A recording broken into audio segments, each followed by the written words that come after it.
Mother Knows Death presents External Exams with Nicole and Jemmy.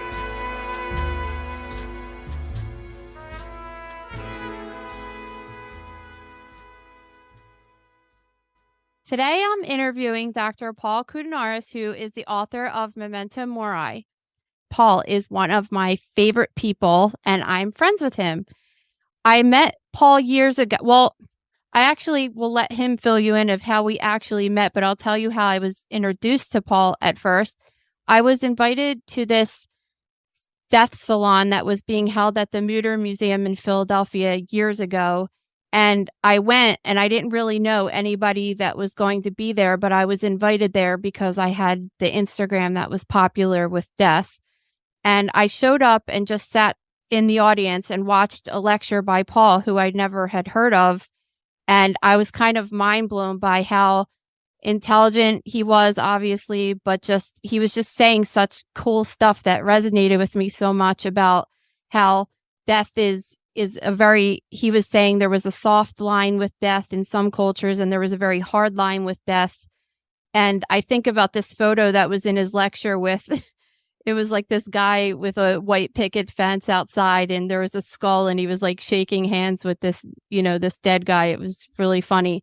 But how in our culture, or at least in America, we have a very hard line with death. And I took like a bunch of notes after his lecture and stuff, and I thought it was super cool. And I don't exactly remember, Paul, how I might have like stalked you on Instagram or something and how we started talking. So I don't know if you remember.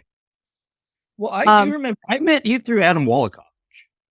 Okay. So yeah, so we have a mutual friend, Adam, and that makes sense. So and then we met in person then or something. I'm not sure, but Adam's he makes the really cool octopus chandeliers, and he's a really awesome artist, interior decorator.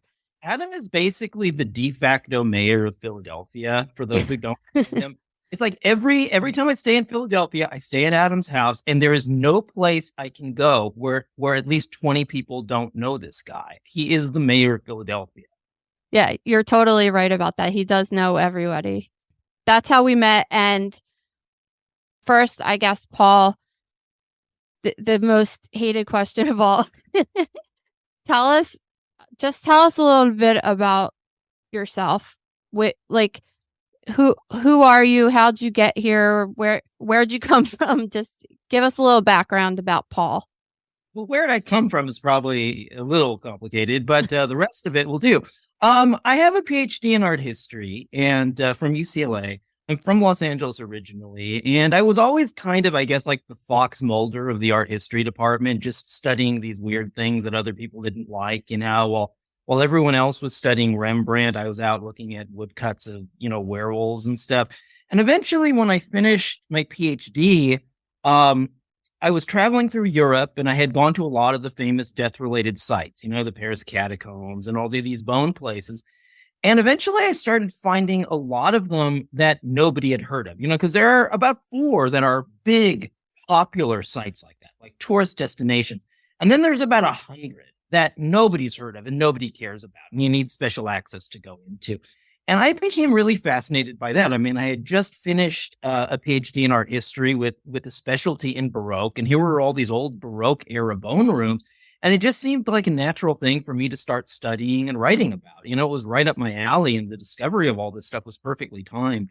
So I had traveled around Europe for a couple of years and documented all these places and put out a book called The Empire of Death, which was a history of these bone rooms. In the process of doing that, I had discovered a bunch of old Baroque jeweled skeletons that everybody else seemed to have forgotten about. And I wrote a book about them called Heavenly Bodies. But in the process of doing those first 2 books, I had also been continually traveling the world, studying these places in other cultures in Asia and South America. And that's what led to that book, Memento Mori, that we're talking about today, which was taking what I had been doing, studying these death-related sites on a microcosmic level, like only within one culture and within one era, and then just kind of expanding it to the entire world, and taking a global look at these sites and the importance these sites have, these, bone decorated sites and sites with mummies, and the importance that these sites have in the spiritual lives of people throughout the world, how it's really a very universal thing. And what you had mentioned that I had been talking about originally in Philadelphia, death as a boundary, became something that was really important to me in understanding why in some cultures and in some eras of history, this stuff is so okay. And it's okay to interact with the dead, and it's encouraged, and why we live in a culture where it's really discouraged. It's considered kind of perverse, to keep your relative's bones around or to keep your relative's mummy around. And it would be considered, perverse and almost kind of in some way evil, although no one could really define it as to why. In some cultures, what I came up with, after years of studying this stuff, I came up with something that was really simple, that should have been obvious, but it took me a long time to figure it out, that dying is a biological condition. Dying is a biological act, just like being born. But death is not a biological condition. Death is a border between two different states. Death is a boundary line between the living and the dead. So being dead is a biological state. Death has nothing to do with biology. Death has to do with where we place the border. And we tend to think of death as being fixed, but it's really not. In some cultures, this boundary can be in what I called an open border. And in other cultures, it's a closed border.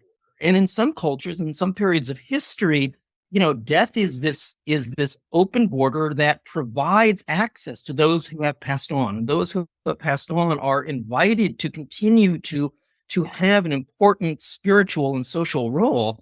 And in other places, like in the United States now, death is this very closed boundary. It's this like Maginot line, this fortified line where you will not pass. And to try to transcend that border and to try to understand what's on the other side, like I said, it's considered kind of perverse. I think it's one of my favorite things about you is that the book is not only super informative, but it's beautiful. And I love that you were interested in this, and you not only learned about all of this, but you went to all of these places yourself and you took all these photographs yourself. And I'm curious with your experience with that, because I know that you actually were able to interview people that live in these different areas and do these different cultures. But also, if you have one that resonates with you the most, that's your favorite kind of death tradition. Well, yeah, I can answer that for sure, but I want to say something about something you just mentioned, that it is important to me that the books be both informative and be attractive. I think, I'm certainly not the first guy who went out and studied bone roots, or who went to Indonesia and studied some of these places with skulls and mummies. A lot of anthropologists have before, a lot of historians have before, but they tended to create books that were very academic and not very visual. And my approach was always, this has to be informative. It has to have legitimate information, but it also has to have this kind of aspect of like a high quality art. So it can be tangible for normal people, because to do this, when I wrote this book about the jeweled skeletons, which are so visually beautiful, the only people who had covered them before me were doing them in academic circles. So you had these books talking about beautiful Baroque jeweled skeletons with no pictures in them at all. So it creates this closed circuit. So I appreciate you saying that. That was important to me. I'm not the first person who studied some of these things and gone to some of these places, but I was the first person to want to do it, to want to present this material in a way that crossed from being strictly academic to something that would be tangible to popular culture. And that was extremely important to me. And I know that for you, it's kind of the same way, because everything you have done, you've always wanted to take from medical pathology and place it in a realm where it's tangible for normal people to understand and appreciate.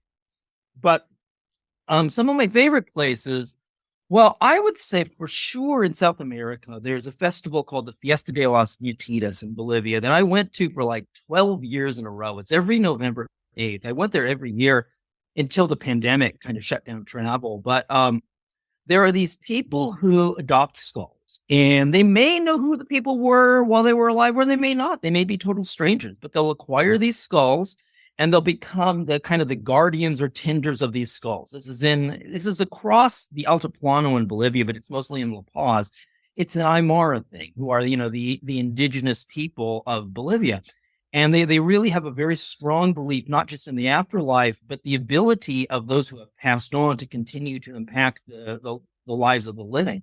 And so these people who acquire these nutitas, the name means locally, it's kind of a slang. It means the pug-nosed ones, and it refers to the shape of the skull.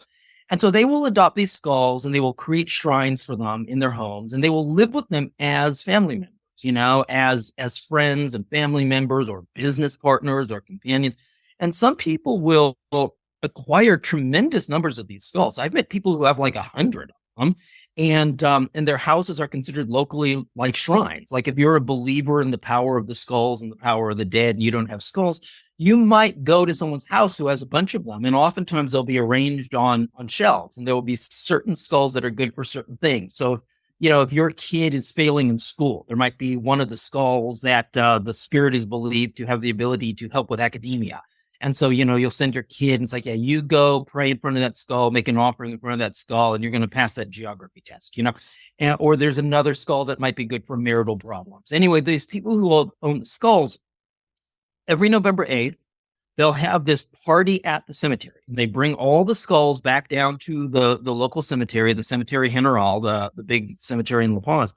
And they'll have this massive party where, like 10, 20,000 people show up at the cemetery with skulls. It's the largest skull celebration or celebration of death in one place in the entire world. I mean, I'm seriously talking about like 10 or 20,000 people showing up carrying skulls in boxes, carrying them in little sedan chairs. They dress them up, they decorate them, and they take over the grounds. And, bands will come and play music for the skulls, and people will stroll the grounds and make offerings for them.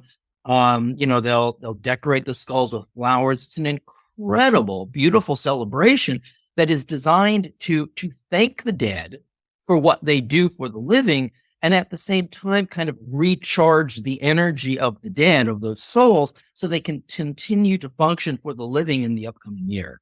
And and visually, of course, it's very powerful because it completely turns on end what we're used to with dealing with the dead.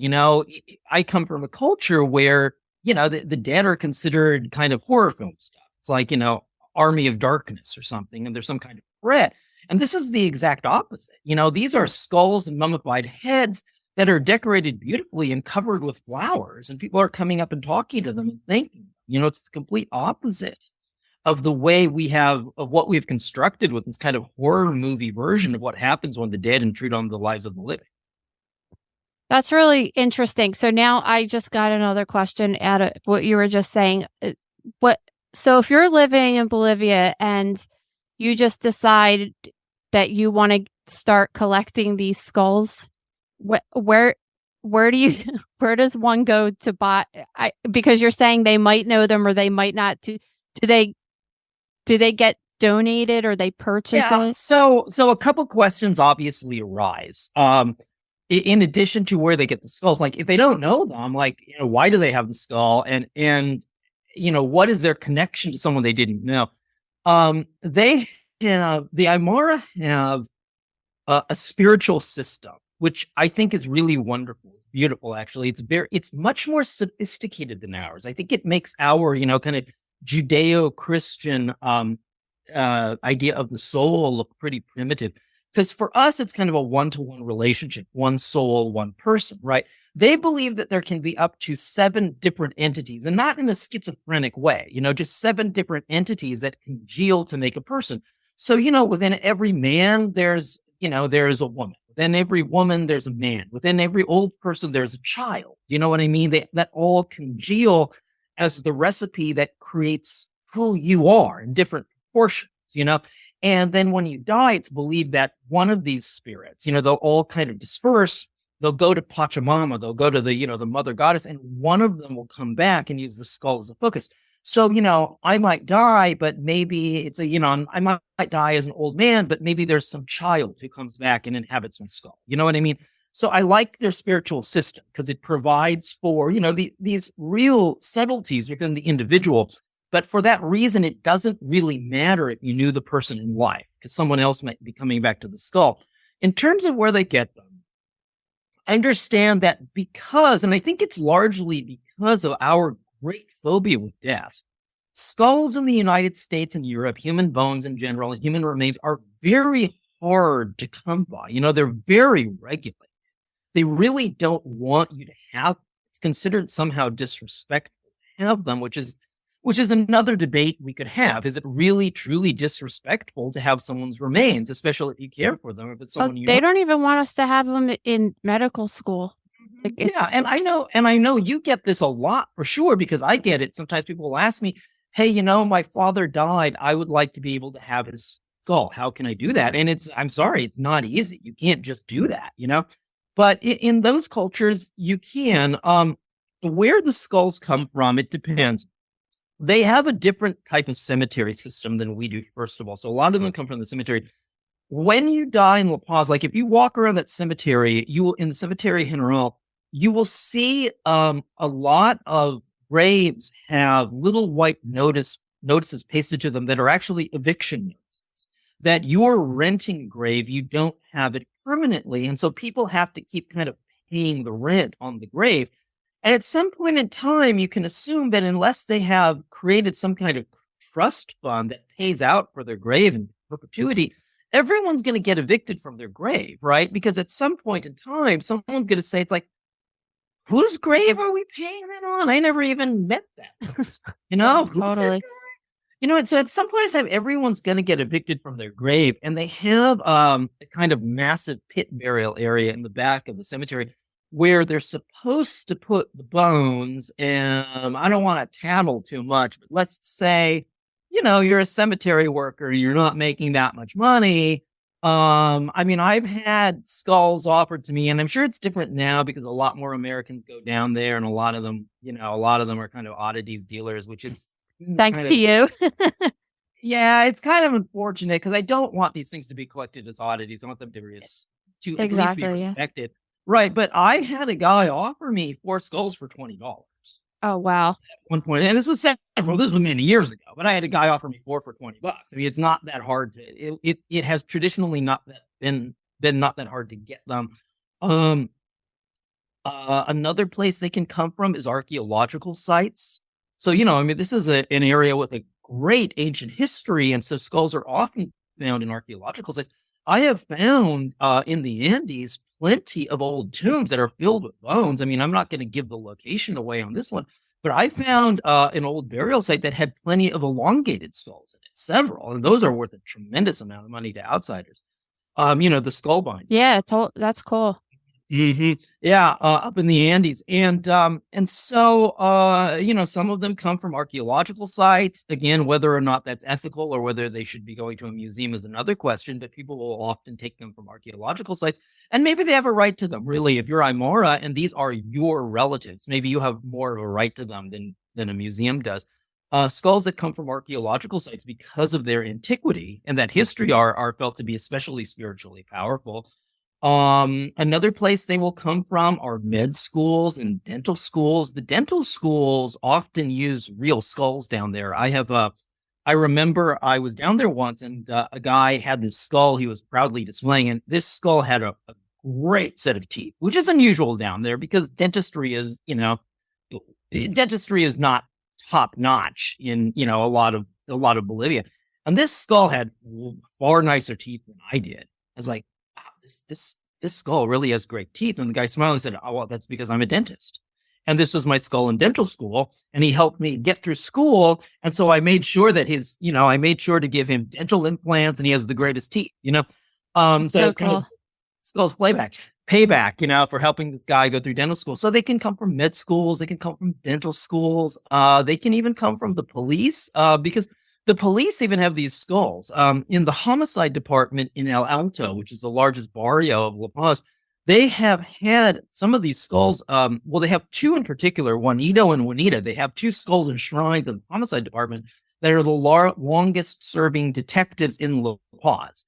And when the detectives can't find a clue, they will go and make offerings to these skulls, and they will ask them, it's like, please send us a clue. You're dead. You have this ability to see things we don't see. And they will often take suspects in who won't confess, and they will make them, they'll try to force them to confess before the skulls. And the questions come from that too. It's like, okay, well, do they really believe that these skulls have this power? And I asked the colonel who was in charge of homicide about that. The colonel who used to be in charge of homicide there, and he gave me a great answer. He's like, I can't really say. We've had these skulls. Juanito's been on the force for 100 years, and people have believed in him for 100 years. I can't really say if the skulls really send us clues or if it's a psychosomatic thing. If believing in the skulls allows our detective to work harder and more creatively, just a psychosomatic instance of believing that the skull is helping them. I can't really say if the skull is forcing a guy to confess or if the guy is so intimidated by seeing this skull that's been in the police for 100 years that he breaks down and confesses. All I know is that whether it's, magic or psychology or spirituality, when we use the skulls, we solve cases. So we use the skulls. That's all I need to know. Yeah, that's, what's interesting? You just made me think of my Italian family and all the medallions that we have for, you put one in your car to keep you safe in your car. And there's a saint for this and there's a saint for that kind of thing. It's like you believe in this thing that you're going to be protected from your religion kind of thing. And it creates a self-fulfilling prophecy. So I thought that was a great answer that he gave me when I asked him about the skulls and police work. Yeah. You really believe it? Do they really work? I was like, hey, we use them and we solve crimes. I don't need to know whether it's magic or spirituality or psychology. We use them and we solve crimes. So we use them. Yeah. And I mean, that's how, if it's in the same area, that's how the people grew up thinking that yeah, that's cool. So you don't really need to get into how little Paul was raised religiously or anything, but throughout your travels and just learning about all these different cultures, have you changed your perception from when you started until now as far as what you personally believe happens to you after you die? Not really. My spirituality has always been very ambiguous and abstract. The idea that you transcend in a physical body to a physical place, like an Elysian field that's a new Eden. That's never really worked for me because, like I say, I tend to think of things in more abstract terms. I would say I gravitate more towards like a concept of a nirvana where everything is reunited at a more abstract level. The thing that actually, and you may not know this about me, the thing that actually changed everything for me that probably pushed me towards this in the first place was that about 20 years ago, I was run over by a truck. Oh my God, I didn't know that.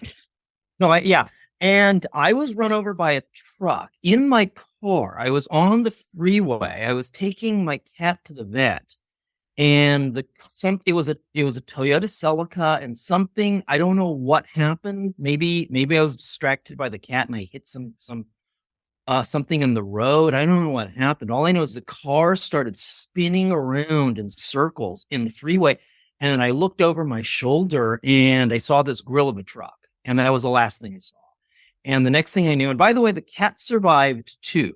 And I knew then that I was a good cat dad because when they woke me up and they were cutting me out with the jaws of life, I remember not knowing who I was because I didn't at the time. They asked me my name and I had no idea, but I knew that there was a cat in the box. The carrier next to me said, I don't know, but there's a cat in the box. Get the cat. Make sure the cat's okay. So I knew then I was like, I'm an A+ cat dad, right? Awesome. But yeah, I remember not knowing who I was. They took me and the cat to a hospital where they had to screw my pelvis back together. I had a deflated lung. I had several broken ribs. I was a mess, and I had to learn to walk all over again. And now I'm fine, but it was a very bad accident. Someone told me in the hospital that they didn't believe that anyone could have survived. Both the cat and I survived that accident together. That is what really changed a lot for me, not so much spiritually, but in terms of appreciating life, appreciating even the little things in life. Because I remember having to, learn to walk again. And I remember I had learned to walk on a cane, and I was able to walk up the hill and get this bowl of chow mein at this horrible Chinese restaurant, like the worst chow mein you've ever eaten. Just like nothing but noodles and grease. It was awful. And just tears streaming down my face because I was so happy that, like, oh my God, I've come to a point in life where I can go out and choose a horrible bowl of chow mein if I want to. And so that really changed a lot for me in terms of appreciating life on just a daily and a minute basis. And I think that is what helped me really be able to understand death. When we talk about Memento Mori, we're talking about a reminder of death without realizing that every Memento Mori is also a Memento Vita. Every reminder of death is also a reminder of life. And that's something that I think I learned from that accident. That's really interesting. I think that a lot of people say that have it like a near death experience. They feel that they get this whole other perspective on death. You can't not. If you have an experience like that, you cannot come away from it without a better perspective. It can make you a better person, or it can make you a worse person. Because I've seen people who have a similar accident fall into this like victim syndrome, Mm-hmm. But it can't. It has to change you. You can't remain the same afterward. I always say this, and I'm not joking. I think in many ways it was probably the best and most important thing that ever happened to me, which doesn't mean that I want it to happen again. It was just there were a lot of things I needed to learn about myself and about the world and just about the process of living. And I learned them at that time. I learned them in a much harder way than I ever wanted to, but I needed to learn them. Yeah, I find that just people that go through really horrible experiences, it builds resiliency and a lot of people that are doing really awesome things have went through some really shitty things. That's what I think anyway. Well, yeah, I agree with you. Like I said, it can't not change you. It's just a question. You will learn. It's just a question of the lessons you choose to take away from.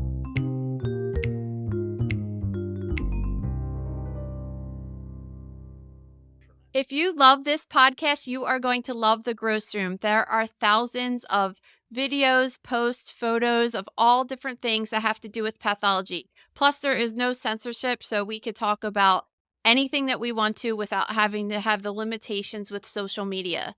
You can join now for only $5.99 a month, and this gives you access to all of the posts going back to 2019. Join thegrossroom.com today. So a lot of people ask me this question, what do I want done with my body when I die or something, right? And my answer is always, when I die, it's up to my kids and my husband what they want to do, because when I'm dead, I'm dead. Like, I look at a dead person as being a dead person. So I don't care if you want to bury me, cremate. I don't have anything in writing. It's just kind of like whatever my family wants to do to get over my death. And now that you've seen all these different things, having a skull on display or a mummy inside of a room, do you have any specific wishes, or do you not really care? No, I'm with you 100% on this, actually. I believe that the way we process the dead is for the living. It's for the benefit of the living. So I would say, and that doesn't mean that if someone has a preference, I don't think that's important. If someone has a preference and they've stated it, I think it should be followed and that it should be respected. But for me, because I think the way we process and deal with the dead is for the benefit of the living, I feel the same way. It's just let my friends decide. If they want to dump me in the desert and let the crows eat me, go for it. If they want to put me in a suit of armor and set me on a horse and let me ride until my body falls off somewhere, go. I think it's up to them, because ultimately that final act for me, the way I've always viewed it, that final act is a final act to commemorate that person for the living. Exactly. That's how I feel too. So you're not like because my dad is very specific, like, don't let them put makeup on me and touch my hair. I don't want to be. He's got like, and we're just like, Dad, we're gonna like mess up your hair and everything, and we're gonna put you on display. We're gonna make you a drag queen. Yeah, exactly. It's so funny. Okay, in the German ossuary called Oppenheim, is that what it's called? Sure. Yes. You mentioned that one of the skulls was painted gold for a movie production. Do you have any more information on that? Like, do you know what movie? Do you know anything like that? I wish I did. Yeah, that's a great question. I tried really hard. As a historian, I hate when I don't have an answer. I despise that, and I never got a clear answer on that. It was a German production, I think, for sure, not a Hollywood production.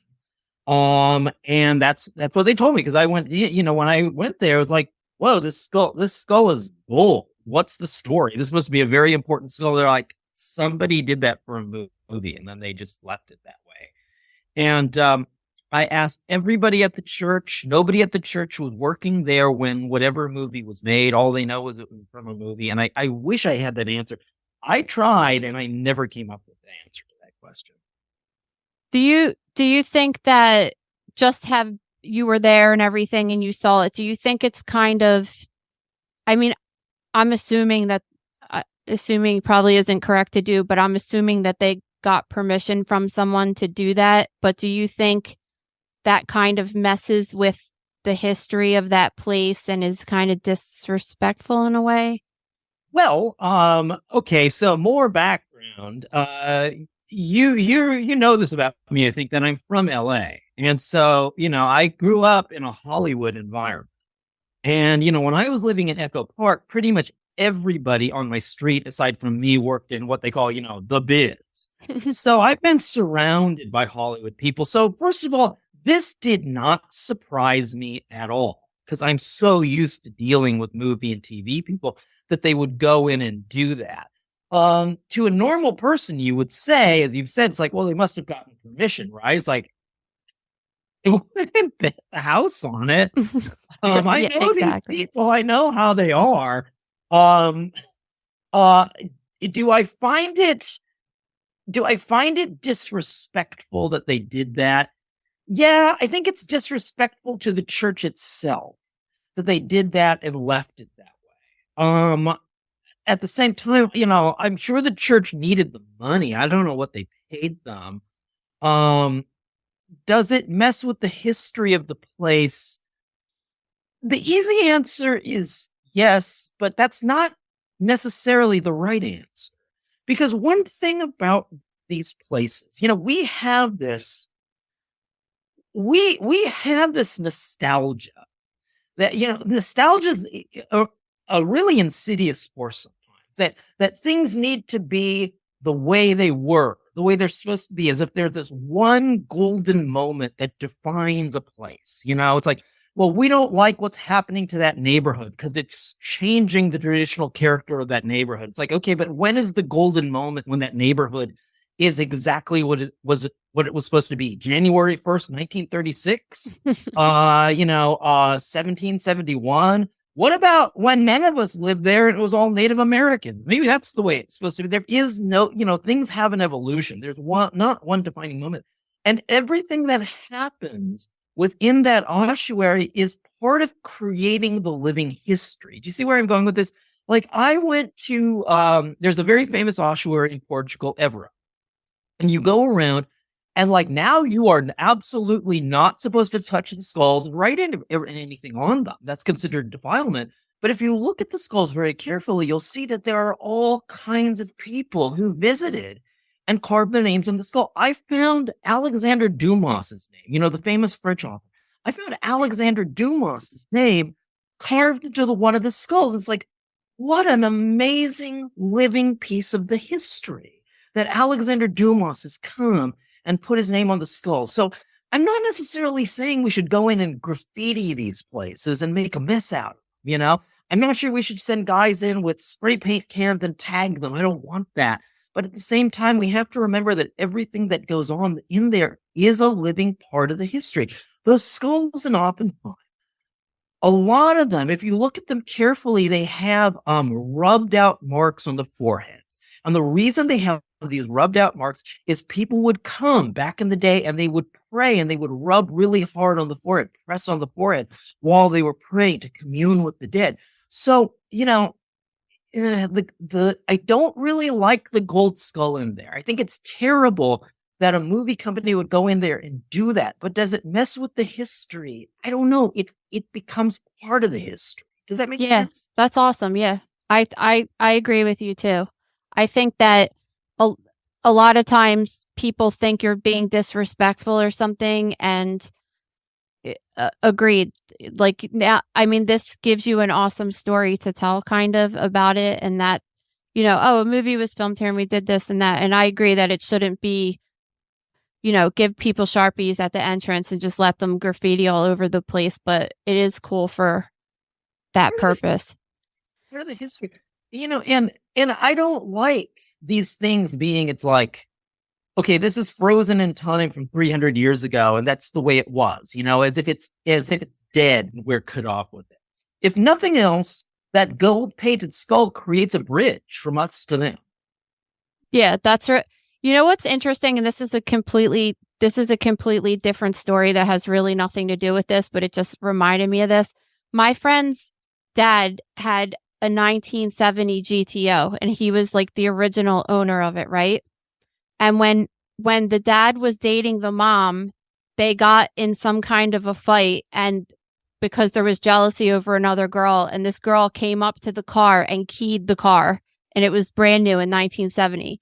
And they still have the car in the family to this day. And the dad never removed the key mark because he wanted to be able to like retell that story of this jealous girl that keyed his car when he was dating the mom. And I think that that's so cool to like, the car is in car shows all the time, and he shows it off and it's got this obnoxious scratch across it, but it's such a good story and it's not perfect, It's a living piece of the history, and sometimes things being worn or things being tattered or things being imperfect create something that's really more perfect in a way, Exactly. Because it shows a personality rather than simply creating an image. That's cool. All right. So this is just more of, I don't really know if it's necessarily a question, but just a comment. We thought it was really cool that the Thai culture they had on display all of these skulls of unknown people and kind of gave them more dignity in their death than just kind of throwing them in a hole. What are your thoughts on that? Oh yeah, this is much more complex. In Bangkok, there's a foundation called Ruam Katanyu, and it's actually an emergency ambulance service. And there's not good ambulance service in Bangkok. And so what happens there are these volunteer ambulance services. Like it's a good Samaritan thing. You kind of make your own ambulance service to help people. And the Ruam Katanyu Foundation, a lot of people, because there's not good ambulance service, a lot of people might die before getting to a hospital traditionally. And they kept the first skulls of these deceased people that had been in their care. And they gilded them, and they created a shrine for them as kind of like their board of directors. And Ruam Katanyu doesn't just operate this emergency ambulance service. They also operate kind of like a charity funeral service. So if you die as a poor person with no one to take care of you, they will take the body and they will provide a coffin and they will bury you. And these skulls are a reminder not just of dead people that they've attempted to help, but like you say, they're gilded in this shrine as kind of like a board of directors, and they have an actual function, because spiritually it is believed that that someone who dies a violent death, like in an auto accident, or someone who dies unloved, might stick around. If they have a bad death, they might stick around as an angry ghost. And so while they're human representatives, they're living representatives are going out to find people and provide assistance, it's believed that the spirits of these skulls, the first ones who died, are also going out to find the spirits of these people and help them pass on and not have a bad death and not stick around as an angry ghost, help them pass on to the next. Yeah, and that's really interesting because it seems that they have respect, a lot more respect for each individual life, regardless of.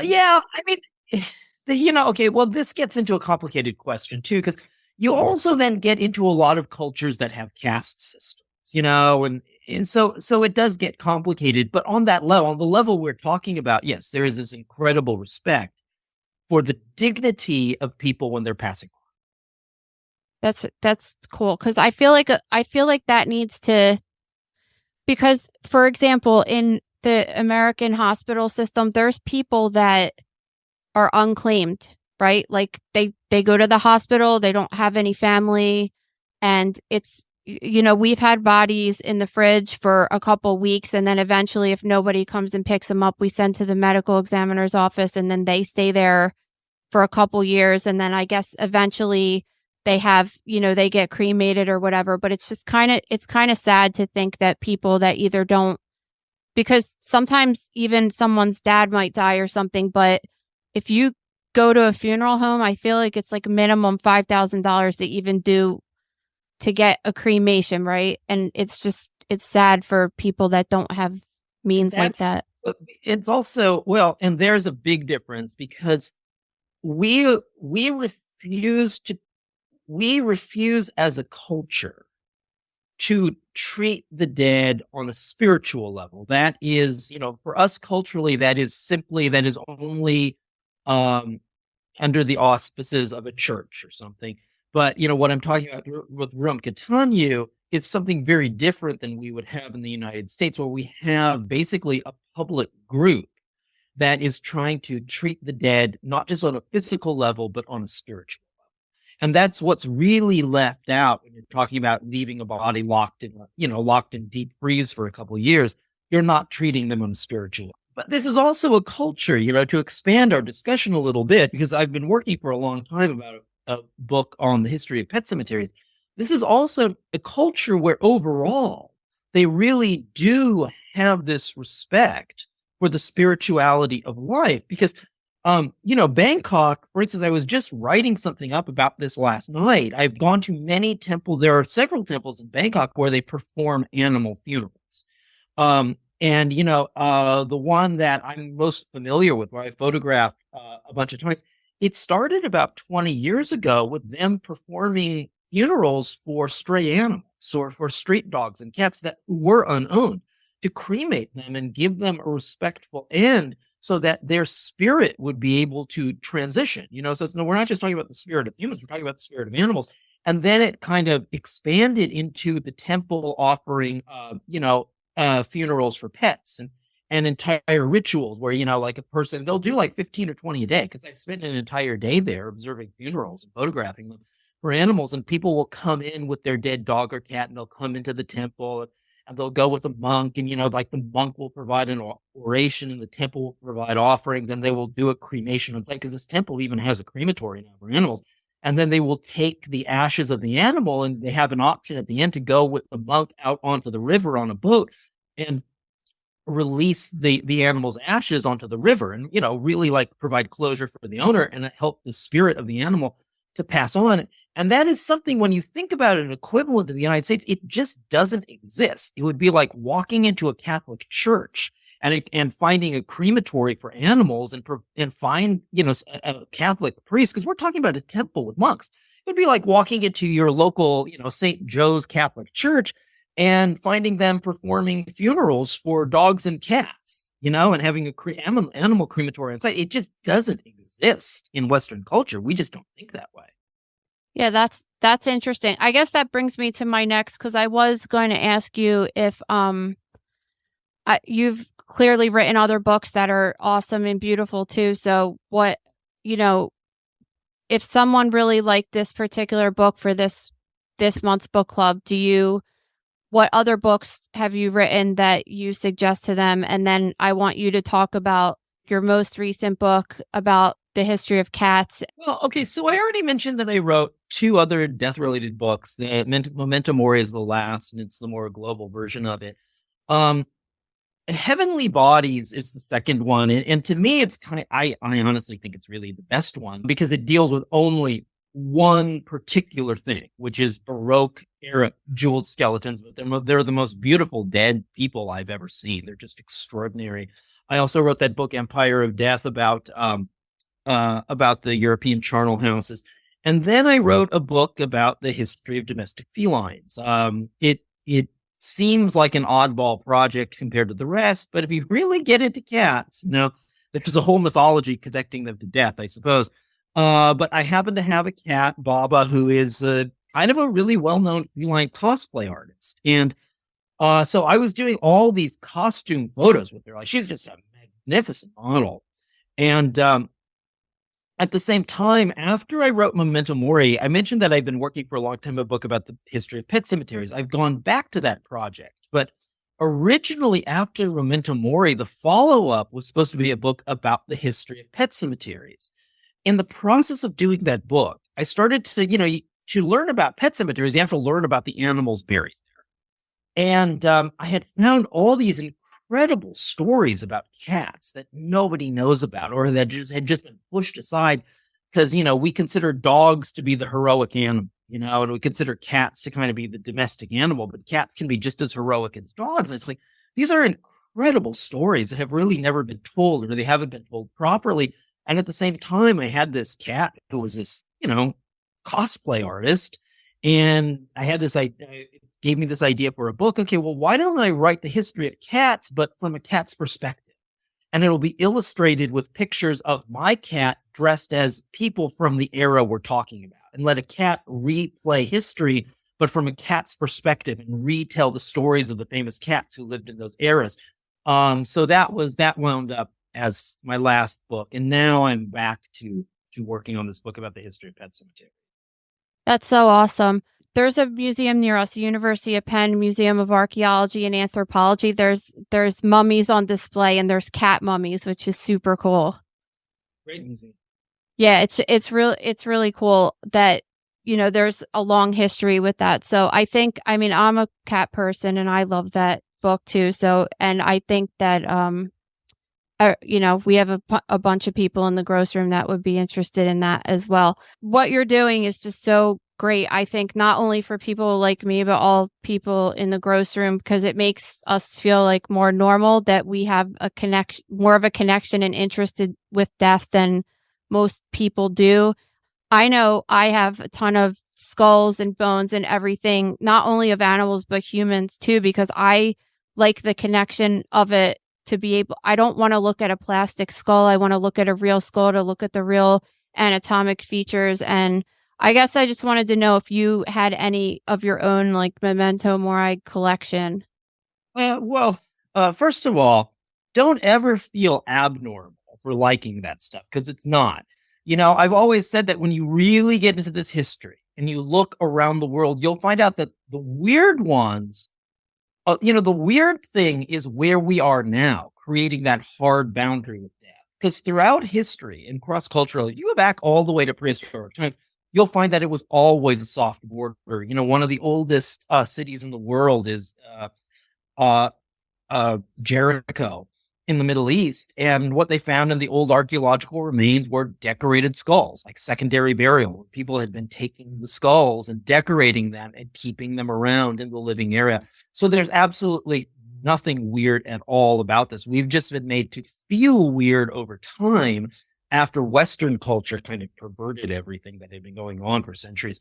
I have a lot of stuff. When I lived in Los Angeles, I had a huge collection of taxidermy, bones, and so forth. I've got a lot less of it now, just because when I finally gave up on California, I also kind of gave up on stuff to an extent. I wound up having a free garage sale, which is a story in and of itself, because I had entire taxidermy lions at that house, and I decided, because I love these things. I didn't get into taxidermy like a big game hunter. I got into these things. I got into collecting these things because I felt terrible for them because they had been killed and discarded. I was like, wow, this is terrible that someone's hunted you and didn't even keep you. I'm going to give you a home and I'm going to refurbish you and make you look good again.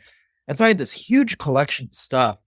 And when I moved, I just wanted everything to go to people who would appreciate it, rather than reselling it. I didn't want money for the stuff because I loved this stuff.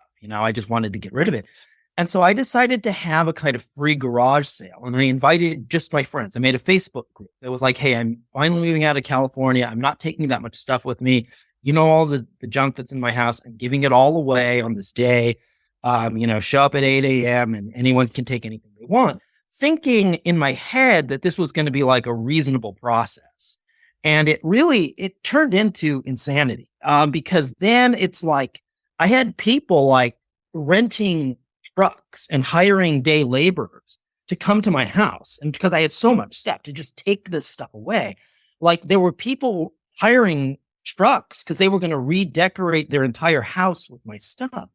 And I had people calling from around the country wanting to come to this event. And so I had to I eventually had to post something and said, okay, guys, this is turning into something I didn't want. My door is going to be closed until 8 a.m. Because then I had all these people calling me. It's like, hey, can I just come over a day early? I can't come on the day. Can I get a day early? And totally no, because I know what you're trying to do. You're trying to take that skeleton. I know what you're up to. And so I had to post this message saying, okay, this is only for people I know. And this is a private event.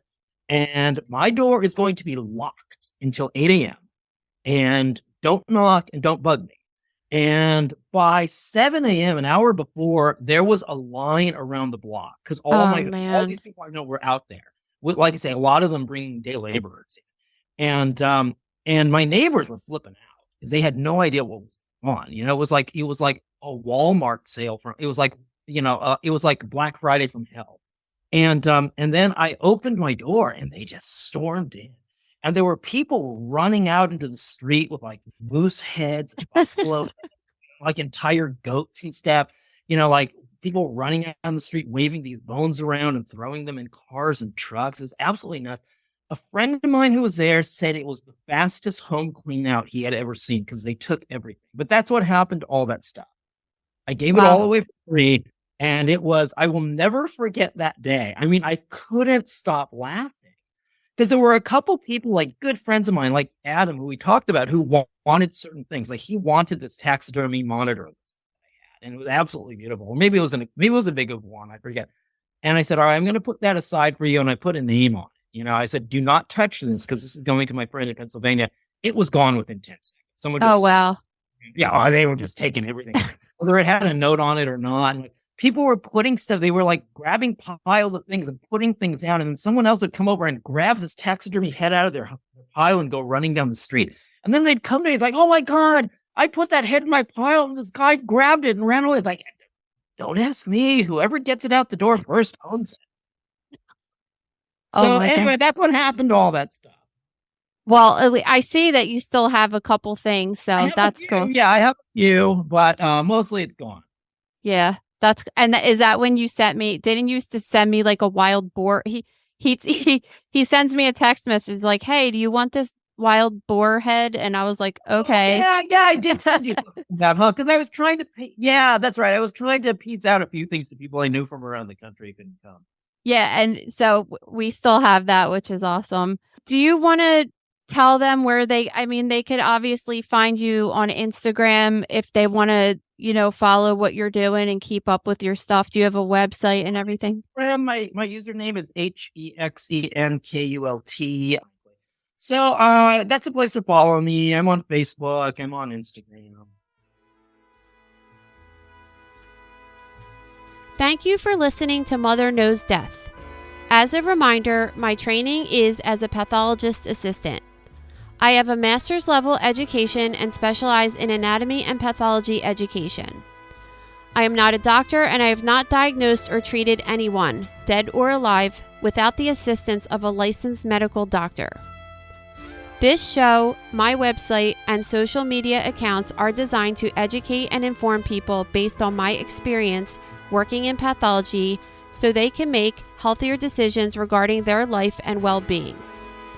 Always remember that science is changing every day, and the opinions expressed in this episode are based on my knowledge of those subjects at the time of publication. If you are having a medical problem, have a medical question, or are having a medical emergency, please contact your physician or visit an urgent care center, emergency room, or hospital. Please rate, review, and subscribe to Mother Knows Death on Apple, Spotify, YouTube, or anywhere you get podcasts. Thanks.